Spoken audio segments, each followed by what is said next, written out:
Hi, good morning. It's Tuesday. You normally do not see my face on a Tuesday. Usually you see me on Thursdays. I'm Sarah Smith. I'm a horticulturist here at Rogers Gardens, and thank you for tuning in the day after Halloween. You're probably all like sugar hung over and tired. But what we're going to be talking today here at Rogers, and we are open. I know a lot of the kids aren't in school, but I'm going to talk about the Falls for Planting sale, which we've had for going on for a while. That's going to be going to about mid-November. It's over on a Sunday. But if you haven't taken advantage of it yet, I'm here again to tell you that this is the time to come in and get your plants, because all the Falls for Planting sale plants are 30% off, which is pretty amazing. And this is the perfect time for planting here in Southern California. We are very different than most states. Most states, we have to wait till the freezes are over before we can plant. We don't have freezes here. So you're able to plant and get your stuff established. So I'm going to talk a little bit about why you want to plant in the fall. I'm going to talk to you a little bit about the type of plants we have that are available. And then I'll answer any questions you might have at the end. So you can put all your questions down below. If you came into this too late and you're watching this and we're not live, still add your questions down below and we will answer those questions for you. So first, let's talk about why you want to plant in fall. So I've been a gardener here in Southern California my whole entire life. And I kind of just figured it out by just kind of being intuitive and seeing what was going on in the garden. And I always kind of found that I was sort of having like spring fever in the fall and in the winter, which I always think was kind of funny because all my family's from Pennsylvania and they're always talking about, oh, we're planting all our stuff now. And I'm like, all my stuff's in the ground already. But what I really realized is that because we don't have those freezes and stuff, and because we are technically in a desert, this isn't a good time to get all of your stuff established and in the ground. This is a time when you want to plant it, so this way it has all the opportunity to get its roots nice and established and nice and deep and low in the soil. That way they're a lot more water wise in the way that they don't require so much water. Shallow roots mean more watering. Deep roots mean less watering, and that's what we're always trying to do here, is we're trying to get our roots nice and deep and low in the soil. So when you plant the stuff in the fall, they have all the time to get their roots nice and settled and all kind of cozy and comfortable. They have all of the winter time to get any kind of rain that we might have, hopefully. So they're getting that extra boost of the rain, especially because here this year and the past couple years we've had some water restrictions. That way they're getting all that opportunity to get that extra water from the rain, and then by the time spring hits, bam, they're established and ready, and they can do all their glorious spring timing, right? So you see all the new growth and stuff coming out on them. There's a whole lot less pests in the winter time too. So not only are they getting the roots nice and established, they're able to just settle in because we don't have all the aphids and the mealy bugs and all those kind of bugs going around as much in the wintertime. So they don't have the stress of that, the extra stress of that. And so by the time we get to that spring, like I said, they're nice and established and ready to go. Spring is really the time to just do a little bit of fine tuning in the garden, but by the springtime here in Southern California, you should be able to step back and enjoy and not toll away in the garden and do all that stuff. If you're waiting to the spring, you're kind of waiting too long. So this is the time to get all this stuff in, and you'll start seeing here in the garden, especially for the annuals and stuff, you're going to see all those springtime annuals, which seems so weird because it seems so early, right? But this is the time to get them in the ground. You're going to start seeing all the pansy and the violas and the primrose and all that kind of stuff. But it's a really, really extra good time to focus on all the perennial stuff. So we have a couple of different categories for the falls for planting. The first of them is anything that's California native. So every time I pick for you guys, I kind of go around and I pick the stuff that's part of the sale or whatever we're talking about, but I always kind of pick a color palette. So if you look at my color palette here, I've got those grays and kind of burgundies. I love this color palette, so pretty. So as I was grabbing, I was getting kind of inspired, and the first thing I picked was actually this guy, but also this one here. Sorry for the reaching. This is California white sage. So all of the California natives are part of the Falls for Planting sale. So anything that's California native is 30% off, and that's the prime time to plant. It is kind of hard to get some of the California natives established if you try to wait to the springtime. So getting them in the ground in the fall is the best. I have struggled with that. Once I kind of figured out that trick, I was like, oh, that's how you do it. So the white California sage, this is Salvia opinea, smells so good. If you've ever hiked anywhere, you'll know this smell. Super pretty. It's almost like white gray, which I absolutely love it. I love that with the maroons. I think this color palette's very, very pretty. So this is one of the ones that is part of the sale. Again, any California natives. And then all of the succulents as well. So again, I'm sorry for the region here. I have a bunch of different succulents here, but any of the succulents are on part of the sale too. Also, any of the cacti. So cacti are going to have real thorns. Succulents are going to have those big, fleshy, beautiful leaves. I love this one. This is the Red Baron.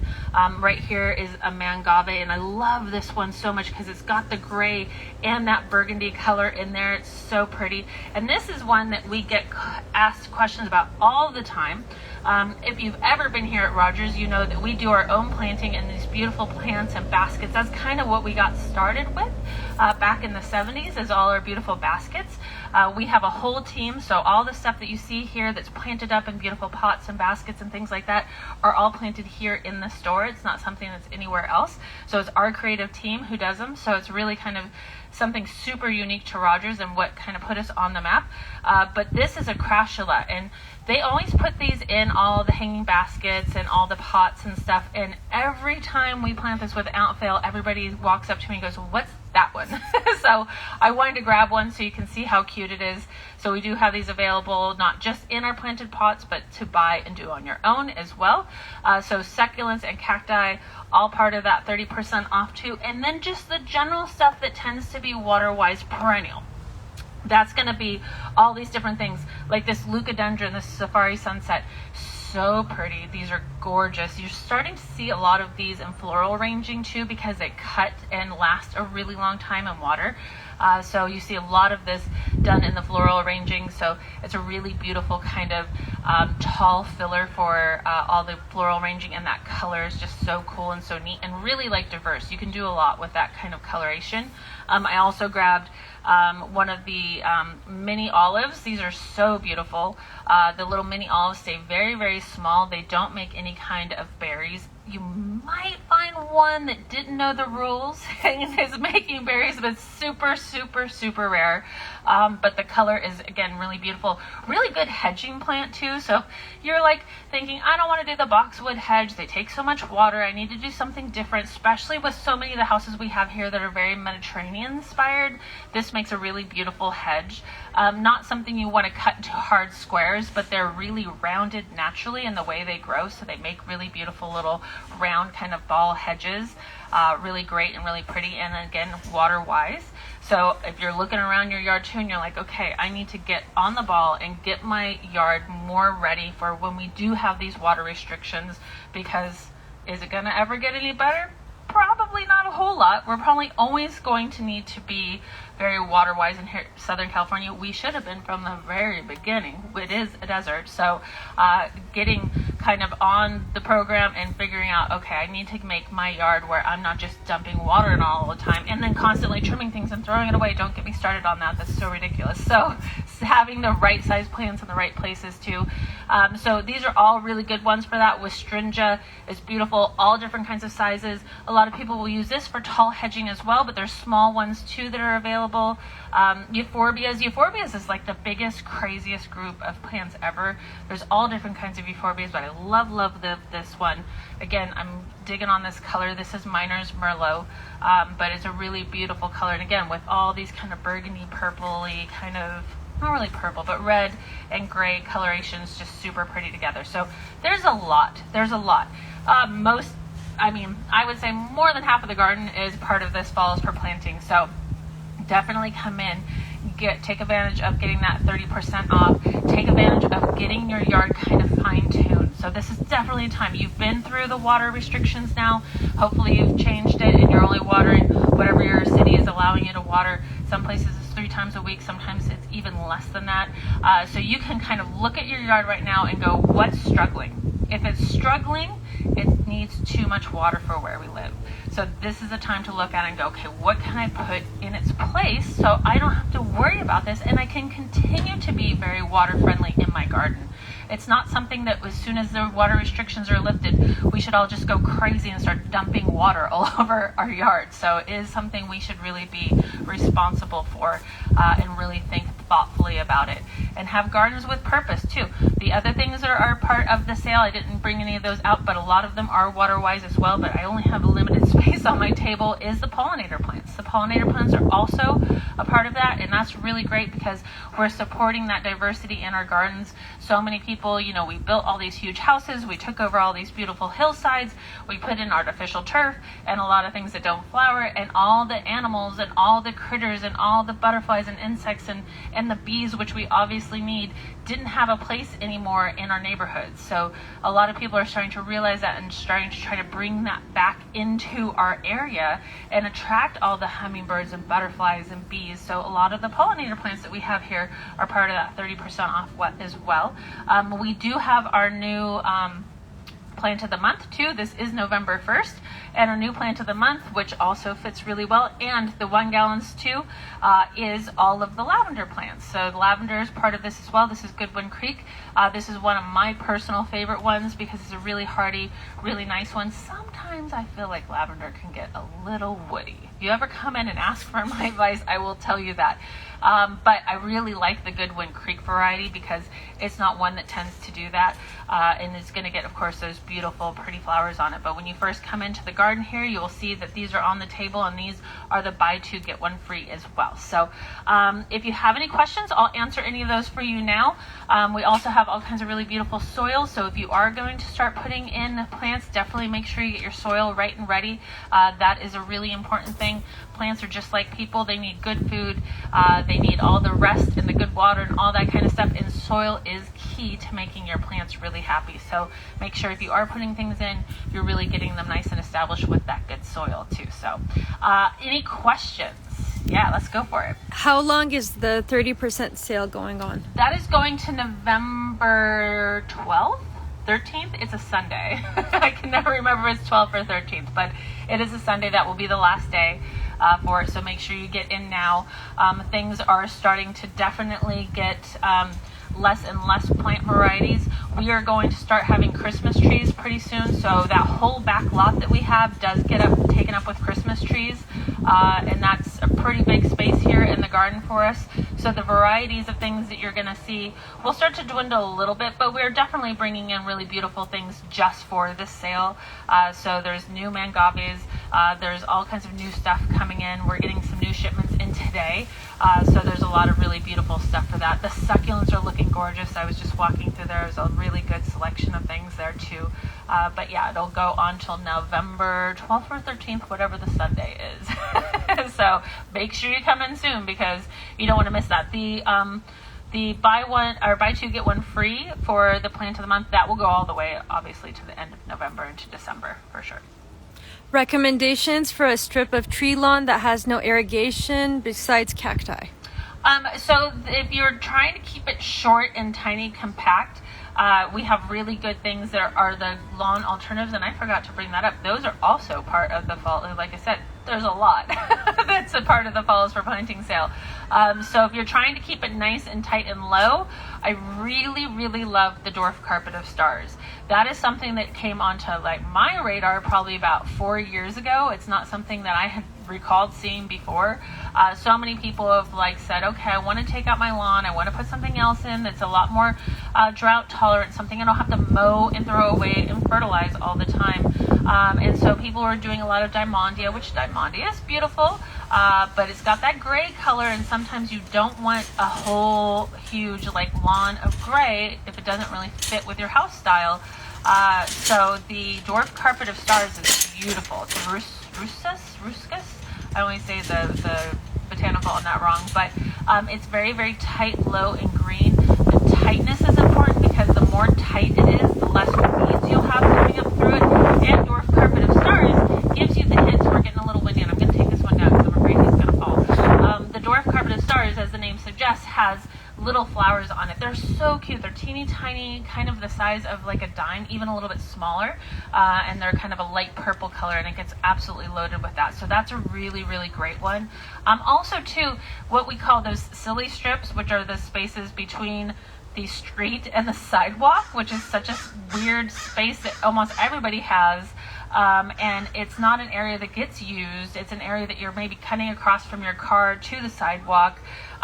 Breaking those up and making them more interesting and making them more kind of diverse is really huge. I did that to mine probably about 6 years ago. I pulled out all of that lawn. I put step stones very strategically where I knew 2 cars would park, where you're going to get out so you're not bumping into things. And then in between that, I made little beds where I planted different plants and stuff with a little bit more height to make it look more interesting and appealing. It makes my yard seem bigger. So now that seems like a whole huge part of my yard goes all the way to the street now, instead of there being this little like lawn strip where nothing was happening and some lawn or in some sidewalk. So it didn't really seem like it was anything. It just seemed like an extension of the sidewalk. Also too, putting in areas of like DG or gravel or things like that are nice as well. But I always think kind of breaking them up so they're not just all one flat kind of ocean of just one thing. Just makes your yard seem bigger, gives you a lot more curb appeal. I have a lot more curb appeal since doing that, which is really nice. I added some just solar lights and stuff in there, so it's really a nice usable space now, which I really appreciate. And then I don't have dogs going through there and stuff like that too, which is really great as well. So there's a lot of different things that you can do. You can always come in and take a look, show us some photos. We can give you suggestions on what to do. We have a referral list of a lot of different designers who can come out and help you with it too. So who are not just looking to do big jobs. We have a lot of people who are doing like littler jobs too. So you can definitely come in and we can give you referrals for that for sure. Will snake plants grow indoors without much light? They will. So snake plants are really, really diverse. They're a really great water-wise indoor plant. You can have them outside, but they are a little finicky about being outside. In that very same space that I was telling you about, I also had sidewalk to a raised planter, which was also just lawn, which was ridiculous. It was really, really hard to mow. When I moved in there, I'm like, well, this is silly. Like, there's no reason to have grass right here. So I pulled all that out and I planted some snake plants in that area because it's only getting morning sun. So they can handle a lot of diversity, but they're also very good for dark spaces. So they're one of the ones that don't need a lot of water. In fact, if you overwater them, you're definitely going to kill them. A lot of people, when they kill a snake plant, it's because they kill them with kindness. So we have those, guys that come in and they're like, oh, my mom bought me a snake plant. I've had it for 2 months. I've never watered it. They're the ones keeping it alive. And then I have the people who are those plant enthusiasts and they come in and they're like, I keep killing it. And I'm like, it's because you're watering on the same cycle as your pothos and all those kind of things. So they definitely don't require very much water, and you don't want to overwater them. They're really good in dark spaces. I have one in my little geckos enclosure, which is a kind of a darker spot, and it does really well in there. But I also have them planted outside where they're getting just a touch of morning sun. I'm very, very coastal, so the morning sun that they're getting is a lot more gentle than if, say, I lived in like Riverside or Corona or someplace like that where it would be hot, intense sun. So they're one of those ones that are pretty diverse in what they can handle, which is really fantastic and why they're so popular. So don't overwater them. And then sun exposure, you can have a lot of sun, you can have little sun, and they'll be fine in that. Just don't overwater them. That's the key. Any kid-friendly replacement for grass? Yeah, the Ruscus you can actually walk on, which is really, really awesome. So it's pet friendly, it's kid friendly, it's something you can walk on, it can take traffic. Once full sun, so if you have grass, you're probably in a space where you have full sun. The Demondia works as well. I always say too, look at the space where you have it and think how much space is getting used for actually being played on and for your pets and things like that. My lawn has shrinked and shrinked and shrinked and shrinked over the years. I do still have a little bit of lawn. I have a little bit of the St. Augustine because it does take a lot less water. It's a lot less fussy. It doesn't need to be mowed as often. So I do have a little bit of St. Augustine still because I have a kid and I have a dog, but that space has definitely really shrunk over time. So I've expanded my patio area so that way I have a lot more seating in my patio area, which is really nice, and like a little fire pit and things like that. I've added beds for vegetables because I don't really need that much lawn as I had when I first got into that place. So you could take out the lawn completely and add something like that. You can shrink the lawn down so you don't have so much lawn is also a really good alternative. Definitely not plastic lawns. If you watched our water-wise video that I did that I know is on our YouTube page and we emailed out, you will know that I'm incredibly passionate about fake lawn. It is so bad for the environment. It would be better to keep your lawn. It'd be so much better to keep your lawn. Do not be tempted to go out and rip out your lawn and put a bunch of plastic in. That is the thing we're trying to get away from. For one, it breaks down microplastics into the ground. We know now how bad that is. They do not look nice for very long, no matter what they tell you that this is going to look good for a lifetime. It is not. I've never seen a single one that doesn't get some kind of weird leaning over because of the nape of the way that it is made, just like a carpet, right? So think old school shag carpets. Remember your grandma's shag carpet back in the day, how there was a path to where your grandfather went and sat in his chair? You're going to get that in your lawn, guaranteed. You got to wash them down. A lot of times they spray them down with chemicals. A lot of times they put sand and little microplastic beads, little rubber beads in there to keep it so it's got some spring to it. It gets hot. Now your house, you got to cool your house a whole lot more. Your dogs are not going to lay on that in the summertime because it's going to be super, super hot. So do not put in artificial lawns. They don't get recycled either. So, I mean, there's so many issues with that. So don't do it because you're going to have to pull it out in 10 years. It's not going to get recycled. We're just adding to the landfill, all that stuff. Better to keep your lawn. There is room for lawn in the world. There is. So don't feel guilty that you have lawn, because if it's getting used, if kids are playing on it, if they're, practicing soccer and doing those kind of things, it's important for places like schools. It's important for places like cemeteries. There is space for lawn in the world. Don't feel like you have to take it all out, but shrink it down. Add a different kind of lawn that doesn't require as much water. Don't be so concerned about it being totally pristine and green. All those kind of things are really important to keep in place. So that was my soapbox. Thank you for listening. But I am very passionate about that particular thing. So yeah, no more. So we'll wrap up now that I went on my soapbox rant about lawns. But come in, say hi, ask questions, add your questions down below. We are here to make sure that you're successful in your garden, that you can enjoy your garden, that you don't have to feel bad about having water restrictions, because you can still have a beautiful, beautiful garden without dumping a ton of water on it. We will help you figure out how to do that. Come and get a discount on your plants, which is great. 30% off is fantastic. Come see our Christmas. We got all Christmas going. There's so many fun things going on here at Rogers. The lights, we're going to be open to late hours soon, so you'll get to see the lights here at nighttime. So there's always something special and fun happening here at Rogers Gardens. So thank you so much for tuning in, and be well and be safe and happy gardening, everybody. Bye.